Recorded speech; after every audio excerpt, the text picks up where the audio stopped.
বাহিরে যতই মোমোজ খায় না কেন, বাসায় যদি এভাবে মোমোজ না বানায় কেন জানি আমার খেয়ে পেটই ভরে না। তাই চটপট বানিয়ে নিলাম বাসায় মোমোজটা। প্রথমে ময়দার ডোটা বানিয়ে নেব।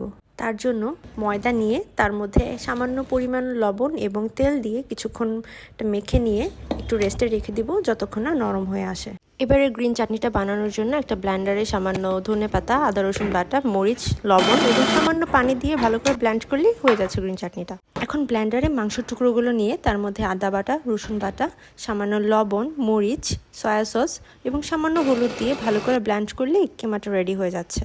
এবার বড় করে বেলে নিব রুটিগুলা বেলে তারপর ছোট ছোট করে কেটে এভাবে আমি একটা একটা করে শেপ করে বানিয়ে নিচ্ছি। এটা হচ্ছে আমি প্রথম শেপটা যেটা বানিয়েছিলাম, একটা অন্থন শেপ। এই শেপটা আমার খুব পছন্দ এবং এই শেপটা বানালে খুব জলদি মোমোসটা সিদ্ধ হয়ে যায়। আর এটা হচ্ছে এখন আমার দ্বিতীয় শেপটা। এই শেপটাকে বলে dumpling shape. Most of the রেস্টুরেন্টে এই শেপটাই ব্যবহার করা হয়। এই তো এইভাবে অনেকগুলো মোমো বানিয়ে ফেললাম। এখন স্টিম করার জন্য চুলায় একটা স্টিমার দিয়ে একে একে সবগুলো মোমো দিয়ে তারপর ঢেকে দিলাম।